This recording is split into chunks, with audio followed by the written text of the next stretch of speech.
कहे छन मध्य राम धन तोड़ा, भय भुवन धुनि घोर कठोरा। जब मर्यादा पुरुषोत्तम श्री राम पिनाक को दो खंडन करते हैं, वह धनुष भंग की आवाज को सुनकर परशुराम जी अपनी आंख को लाल पीले किए हुए जनक के राज्य दरबार की ओर चल पड़ते हैं। देखत ध्रुवपति वेश कराला, उठे सकल भय विकल भुआला।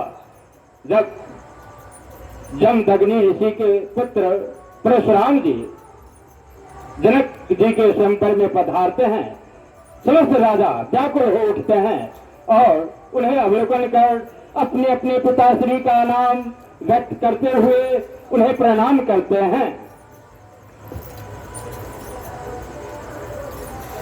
जनक बहोर आए सिर नावा, सिर बुलाए प्रणाम करावा। राजा जनक परशुराम जी को प्रणाम करते हैं। सीता को बुलाकर उन्हें प्रणाम कराते हैं। परशुराम जी श्री सीता जी को आशीर्वाद देते हैं। ज्यों सुखी जग ठाई के, सुख सुख मासर साथ, पतिव्रत माहि प्रवीण भव, अचल हो ही अहिवात। जब तक गंगा जमुना की धाराएं रहे, अहिवात अचल रहे।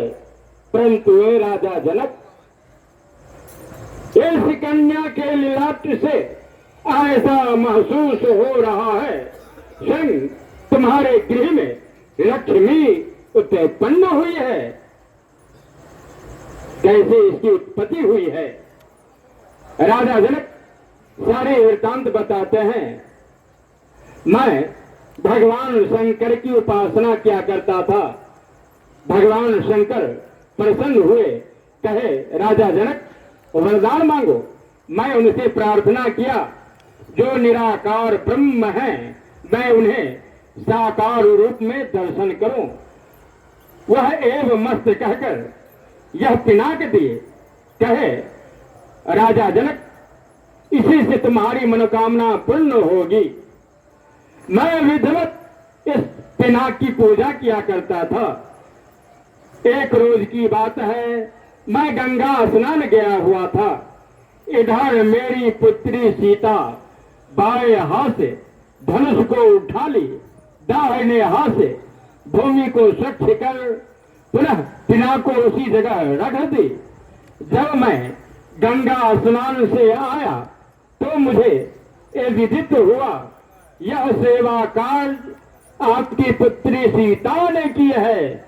मैं उसी रोज यह प्रतिज्ञा किया, जो वीर योद्धा इस पिनाक को उठाएगा, दो खंड कर डालेगा, उसी के साथ मैं अपनी पुत्री सीता की शादी करूंगा। तुम्हारे शिरोमणि अवनिते लही में, सो उठाई के पिनाक भूमि शोधन करत है। देखी यह कौतुक करी मैं प्रतिज्ञा, ताय धन तोड़े ताय यह कुमर व्रत है। मंगलिक केती नाथ पद की विभूति, धूत धूत धूतन महेश निद्रत है।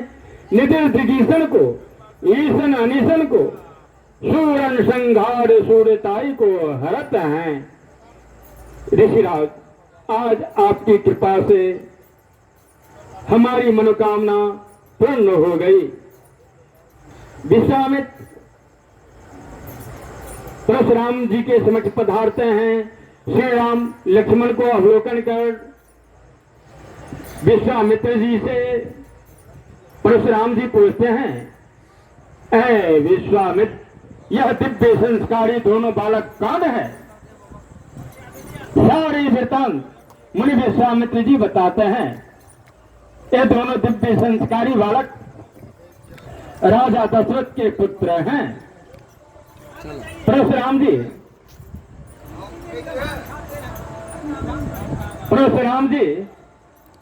विश्वामित्र से कहते हैं, ऐ विश्वामित्र, लगता है कहीं ज्यादा भंग तो नहीं खा लिए हो। अरे दशरथ, उस दशरथ को तो पुत्र होना ही नहीं था, फिर उसे पुत्र की प्राप्ति कैसे हो गई? सारे वृत्तांत विश्वामित्र जी बताते हैं, श्रृंगी ऋषि द्वारा मनोरमा तट पर पुत्र की यज्ञ कराया गया। अग्नि भगवान प्रसन्न होकर हव्य दिए हैं। हव्य के माध्यम से इनकी उत्पत्ति हुई है। मेरे यज्ञ की रक्षा है दोनों भाई मेरे साथ पधारे। मार्ग में सुकेत की पुत्री तारका राक्षसी का वध किए हैं। मारिस शिवाहु का वध कर मेरे यज्ञ को पूर्ण किए हैं। मार्ग में पाप में भरी हुई गौतम ऋषि की अर्धांगिनी अहिल्या उसका उद्धार किए हैं। गंगा स्नान करते हुए फिर जनकपुर में पधारे हैं। तो राजा जनक की इस विषय की बात को सुनकर परशुराम जी अत्यंत क्रोधित हो जाते हैं कि धनुष भंग हो गया। जय हे राजा जनक ऐसा कहते हैं, ऋषिराज आज आपकी कृपा से श्री शंकर भगवान का पिनाक 2 खंड हो गया। हमारी मनोकामना पूर्ण हो गई। परशुराम जी अत्यंत क्रोधित हो जाते हैं। समाचार कहे जनक सुनाए, जह कारण महीप सब आए। सुनत बचन फिर अनत निहारे, देखे चांप खंड मही डारे। अतिरिस बोले वचन कठोरा, कब जब जनक धनुष कही तोरा। देख करो इन आंखनी ओटा, ए राजा जनक ए जल्द बताओ इस पिना को 2 खंडन किसने किया है। जल्दी मुझे उसे मेरे आंखों के समक्ष करो, अन्यथा जहां तलक ये राज्य है मैं इसी प्रशा से उलट पलट कर डालूंगा।